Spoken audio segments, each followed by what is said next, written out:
हा खेळ बाहुल्यांचा. लहानपणी आपण भातुकलीचा खेळ खेळताना निर्जीव वस्तूंना आवाज देऊन त्यांना जिवंत करायचो. पण हाच खेळ एखाद्याच्या आयुष्याचा आधार होऊ शकतो याचा आपण कधी विचार केलाय का? केवळ विचार नाही तर प्रत्यक्ष कृतीतून हजारो लोकांचं मनोरंजन करणारा एक अवलिया मयुरेश अविनाश सूर्यवंशी. हा एक असा कलाकार जो स्वतःच्या आवाजाला दोन भागात विभागतो, एक स्वतःसाठी आणि एक आपल्या निर्जीव साथीदारासाठी. ही कथा आहे एका अशा कलाकाराची जो बाहुल्यांमध्ये जीव ओततो आणि प्रेक्षकांच्या मनात आनंद. महाराष्ट्रातील सातारा जिल्ह्यात सह्याद्रीच्या कुशीत वसलेलं निसर्ग आणि संस्कृतीने नटलेलं गाव वाई. याच गावात एका सर्वसामान्य कुटुंबात मयुरेशचा जन्म झाला. मुंबईत माध्यमिक शिक्षणासाठी गेल्यावर त्याच्या आयुष्याने रंगमंचाचा हात धरला. शाळेतील कार्यक्रम, महाविद्यालयीन स्पर्धा आणि नकळत रुजलेलं कलेचं बीज. अभिनय, नृत्य आणि रंगभूमी हळूहळू त्याच्या अस्तित्वाचा भाग बनत गेले. 1990चं दशक.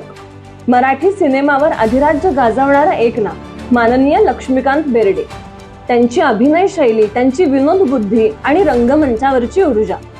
मयुरेश त्यांचा प्रचंड चाहता आणि नकळतपणे त्यांच्या अभिनयाची छाप त्याच्यावर उमटू लागली.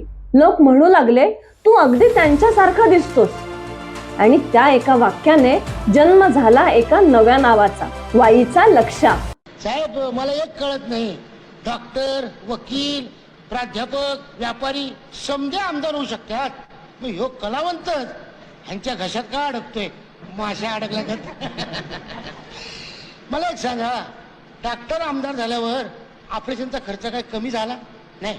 वकील निवडून आल्यावर गरिबांना काही न्याय मिळाला नाही? इथं बसलेले व्यापारी समजे निवडून आले, पण महागाई काय कमी झाली नाही? पण ह्यो कलावंत तुमच्या राजकारणातला दांभिकपणा, दिखाऊपणा शोधणार आणि तुम्हाला पोट दुखपर्यंत हसवून टिंगल करणार. घाबरू नको, कोण काय बोलत सांग, मी आहे हीच गल्ली का दादा, लक्ष्या दादा. कोण दादा? आता आम्ही आलो नसतो ना, तुझी चांगली धुलाई झाली असती. आणि काल मी एकट्याने कवट्या मागाची माणसं पकडली, तर तुम्ही कुठे गेला होता? चहा मी बावला नाही, तात्या विंचू आहे मी. लांबून लांबून लांबून. अरे विंचवा, जगाच्या पाठीवर नांगी मारायला मीच सापडलो का तुला? इंग्लिश पण बोलतो. मला नाही ओळखला? नाही ओळखला. हा, माझी ओळख पटवून देतो. हे बघितलंस? डोळ्यात किती घाण आहे. तिकडे नाही, वर बघ. वर बघ. तिकडे नाही, इकडे बघू. खोपडी म्हणजे 460 वॉट्स. तू इलेक्ट्रिक मध्ये कामाला आहे? कवट्या महाकाळला ओळखतो काय? बापरे, म्हणजे तू कवट्या माकड आहे? नाही, तेच म्हटलं. मी त्याचा डावा हात आहे. तू त्याच्या डावात आहे? चांगला लाडू खात होतो. हॅलो राजा, मी मधू बोलतेय. मधू, हा बोल, काय म्हणतेस? मोकळा? वर्षाचे 12 महिने मोकळा असतो. प्रोग्राम काही नाही, बेकार आहे, बेकार. येऊ? हो येतो की. किती वाजता? 7 वाजता. कधी बोला, येतो 7 वाजता. ओ काय रे, कुठं निघालास इतक्या घाई घाई? आणि फोन कुणाचा आहे? तो माझा मित्र आहे. हा. मधू. मधू? मधुकर राव. मधुकर राव? हो. नाव कधी ऐकलं नाही यापूर्वी मी. तो इथं नसतो. हा? तो तिकडे कुठेतरी मध्य पूर्व ईशान्येत असतो. नक्की कुठं असतो? तिथेच कुठेतरी मध्ये असतो. हा. बऱ्याच दिवसात भेटला नाही ना. कधी एकदा कडकडून भेटेन मला, असं त्याला झालंय. असं? हो. मग भेट त्याला कट करू हो. आणि विचार त्याला, तिथं मध्य पूर्व कुठे ईशान्य तुझ्यासाठी एखादी नोकरी आहे का? हो विचारतो ना. विचार.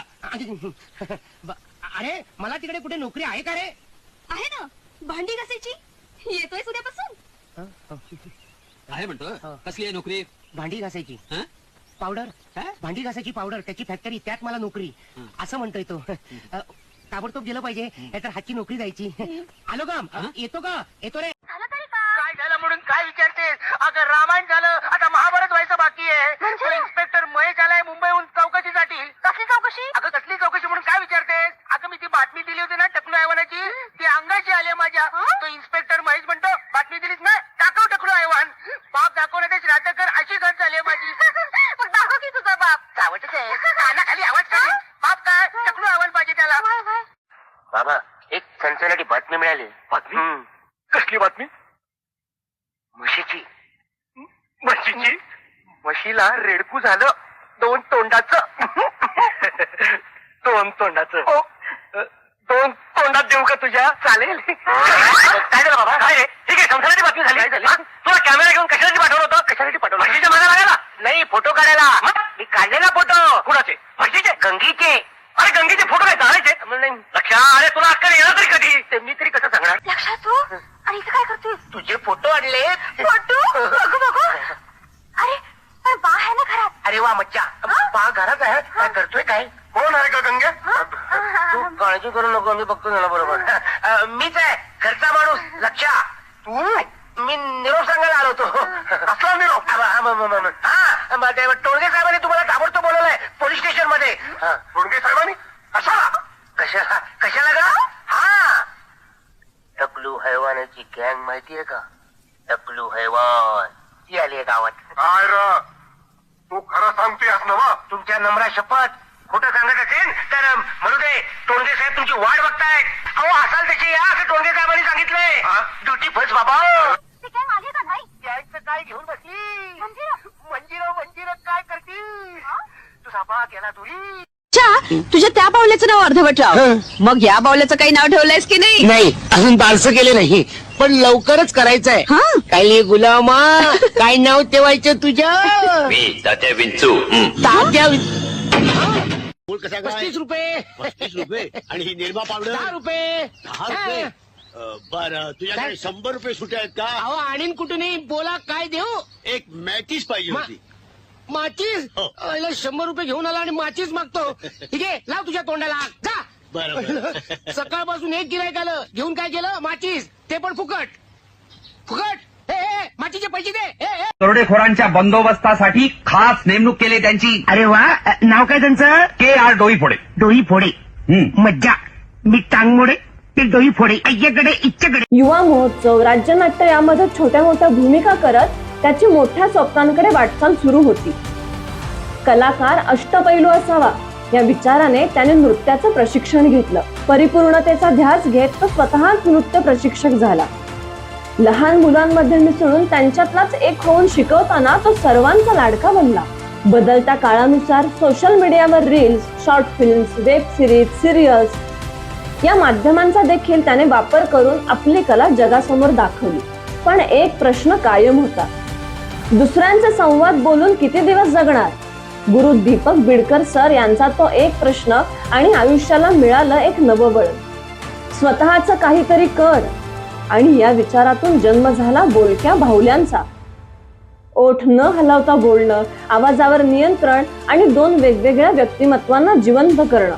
कोणतंही औपचारिक प्रशिक्षण न घेता फक्त जिद्द, सराव आणि स्वतःवर विश्वास ठेवून त्याने सराव सुरू केला. सुरुवातीला घसा दुखायचा, आवाज बसायचा, ओठ हलायचे, आवाज बदलायचे, पण जिद्द कधीच ढळली नाही. इलू नावाच्या एका छोट्याशा हँड पपेट पासून सुरू झालेला हा प्रवास आणि आज लकी लॉली सारखे साथीदार सोबत घेऊन अगदी कमी काळात 100हून अधिक कार्यक्रमांचा टप्पा मयुरेशने गाठला. कला ही केवळ मनोरंजनासाठी नसते, ती समाज प्रबोधनाचा प्रभावी साधन आहे.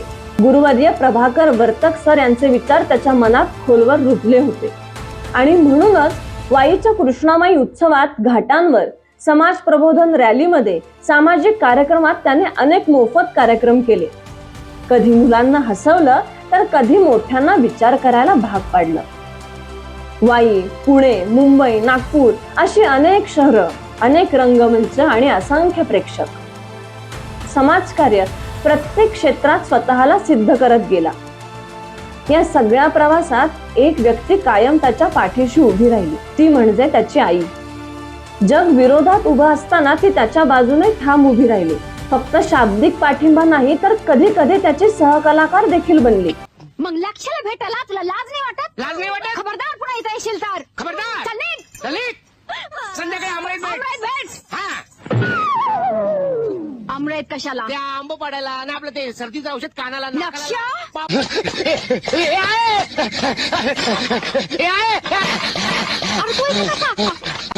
अगं मी हॉस्पिटल मधनं पळून आलो. पळून आला हॉस्पिटल मधनं? तू माघारी जा. आधी माघारी जा. तू माझ्या मागं लागला ना. 2012 पासून सुरू झालेला हा प्रवास आज हजारो लोकांच्या चेहऱ्यावर हास्य आणतो आहे.